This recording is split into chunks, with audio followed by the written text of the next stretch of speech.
Good day, this is Craig Meister, and I'm joined today by Tim the Enchanter. Tim the Enchanter. We live in the Tulsa metro area, and this is a request, a plea, if you will, for anyone who is interested to go ahead and pull the trigger or loose the arrow and start a Renaissance Fair or a Celtic Fair or a medieval festival in the Tulsa metro area. There are many towns in Oklahoma that are much smaller than Tulsa that have Renaissance Fairs from year to year to year, and they're successful and they continue to go on. But Tulsa does not have one for some reason. Some come, some go, but it is time for Tulsa to have a fair. Tulsa's population, it's by itself, just Tulsa, has over 400,000 people. And the whole metropolitan area is over 1 million people. So the audience is here in Oklahoma. Every spring, the Norman Medieval Fair goes on. In just 3 days, they have over 300,000 attendees.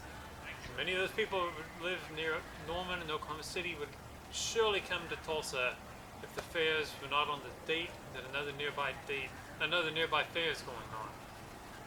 There have been many fairs, as I said, here in Tulsa before, which have drawn large crowds over their lifetimes. So we know that some people would come to the new fair that have been to them, and with good advertising, I'm sure many hundreds and thousands more would come as people knew about it. There have been Star Trek conventions in town, Comic-Cons, and other types of cons that draw people. So there is this type of crowd that would gladly come to town. We are currently in Chandler Park on the west side of Tulsa, where there used to be a medieval fair many years ago. And it used to be home to the Oklahoma Scottish Festival. And you used to come in the early days of the Scott Fest, you were telling me. That I did. And it drew large crowds then, did it not? Yes, it did, indeed. And not only that, Chandler was also the home of the Tulsa Easter pageant for many years, and we drew many people to the Tulsa Easter pageant. So, yes. And that was at least 10 years ago when it was here, before it moved to the river and then to Broken Arrow. Scottish Games has been out. It's been about at least 10 years since it was here. Right. And now they have much more advertising, so if people could get advertising like that, good sponsors, somewhere around the Tulsa Metro, someone could start and be successful with a new adventure, a new fair. Besides Scott Fest, it is still going on, but it is not the same as a Renaissance type fair. But many people that do go to Scott Fest would also be interested in Renfairs and Med Fairs. And many of the same vendors would come to the same type of events. It is true. When I was part of the King's Champion Medieval Fair that was here, the last year or two they also included some Highland games. So yes, you can even combine them. Wichita does that successfully every year as well. And there are numerous wooded venues that a fair could be set up in or around Tulsa. We were discussing which park? Mohawk? Obviously, Chandler Park here.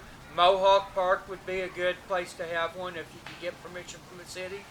Sand Springs has a large park that they have invested in. That would be a good place right down by the river. And Yes. maybe even such places as Turkey Mountain might have venues for it. Turkey Mountain. The three he mentioned, Chandler, Mohawk, which is by Tulsa Zoo on the north side of Tulsa, and Case Community Park, I believe, or Case Park in Sand Springs. They all have good parking as well. There are plenty of parks around Tulsa that have nice areas that are wooded and kind of away from traffic, but the parking is not as good. There are some to be found. We were part of a fair in Kiefer, the suburb of Kiefer. They could have used some more parking. And also in Glenpool, the parking was kind of shy there, but there was plenty of space for the fair. So if somebody wants to look at maybe those sites, maybe something could be done to shuttle people in, as they do now at the Scott Fest and Broken Arrow. But somebody could find some good place to be. And if you worked with the cities that you wanted to set up a fair, they would be able to find some solutions as well. Wouldn't you agree? I believe so. If they thought they could get some more sales tax dollars in, they would find a way to different things. Aye, the tax dollars is the key to getting any city official to do anything, I believe. Aye. And for the towns that have not tried a Renaissance Fair before, they would probably be interested in it, because it is something new that they have not done, and it can draw a different contingent of people. There are lots of vendors, like he said, that show up at Scott Fests and go to other Renfairs in the area who would gladly come to Tulsa, because they know there is lodging, they know there are good places to eat, the fair is not going on, good roads if they have to get a trailer into a fair to park and set up their tent, their booths. There are numerous stores that could help sponsor that are in Tulsa. We have some Irish pubs, some craft stores, some clothing material stores that people could use to make garb, leather shops. Do you have some in mind? I don't know any specific that would be interested. I know that I've bought stuff to make my own garb at various places, and I know that even places like Tulsa Stained Glass has been involved with Scottish Festival at different times, and That's a good point. and things like that. So just really, it's up to how big you want to go or how you want to approach it. Who you want to get involved. I know there's a lot of vendors here that go to various fairs all over the state that are from here in Tulsa that like to be able to set up close to home. A good friend of ours named Gary is a stone carver who lives over here in West Tulsa. Aye. And another friend of ours does chainmail, and she lives over here in West Tulsa. Aye. Her name is Ketra. Yes, get the Brooks. They would be happy to come to a fair here in Tulsa, and people from over the border in Missouri, Kansas, Arkansas, they would be willing to come to Tulsa as well. And speaking of that, I know the last time we did the fair in Glenpool, of course it was in the COVID thing. The King's Medieval Fair in Glenpool was the only med fair that we had in the area at the time, and one couple came as far away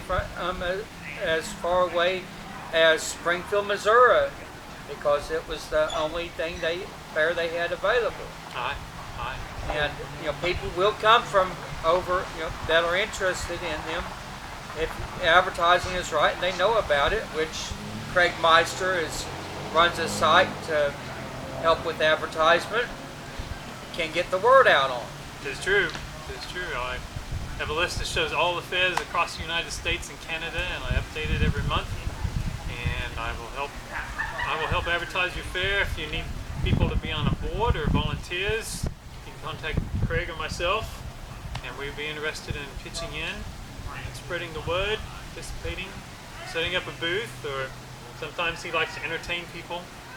So the people are here, the entertainers, the vendors, patrons for sure. There are also several high schools, a university here in Tulsa, and some junior colleges that one could ask to partner with for providing entertainment from their drama departments, and their music and history classes. So, and I'm sure that somebody from the University of Central Oklahoma would come up here with their historical society. They have an SCA society, Vikings.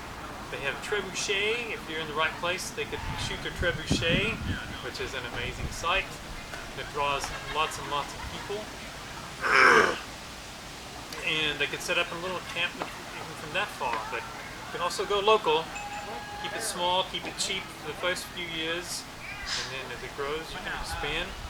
As far as that goes, everybody in Tulsa pretty much knows about the Oklahoma Renaissance Faire in Muskogee that goes on for every year for the entire month of May. Personally, I was at the very first Renaissance Fair they ever had at the castle at Muskogee some 20 some odd years ago, they had maybe 20 vendors there. And I heard other vendors say that they were told that, why should we go to that little town? And now it's one of the biggest in the region. There is plenty of room to grow, and I've had plenty of people from Tulsa area say they would love to come to a Renfaire that they didn't have to drive an hour to get to.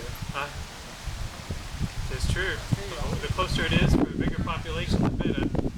Sometimes you have to drive an hour out of town, such as around Houston, to go to their festival.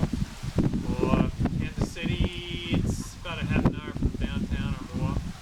So if we get one here in the Tulsa Metro, you can have lots and lots of patrons, people participating. The local TV and radio stations by law have to do some free advertising to keep their license, so you can contact them when you promote your event. So there are plenty of ways to get a fair started, and Tulsa needs a fair. I've heard too many people say that. Tulsa's too big to not have one. So please, please, if you've thought about it at all, now's the time. If you know people, contact them and get the ball rolling. If you want to know, if you don't know anyone and you want to get one, contact me, Craig Meister. Go find me on Facebook, Craig Meister's Realm. Meister's Realm. And I can put you in contact with anybody else that may want to start a fair. So hopefully we can get this done and get one started, maybe even as quickly as in 2022. That would be wonderful. Do you have anything to add? No. Very well. He's usually not a silent partner. I've caught him out of his wheelhouse this time, but I believe you've covered everything. okay, very good. I'm sure I've missed something, but I can address this on my website or on Facebook. So please bring a fair to Tulsa, and we will be able to help you out and put you in contact with others who could. Good day and Gramercy, and for all those working on the fair, anywhere you are, if it's not even around Tulsa, huzzah to you and good luck. Assad.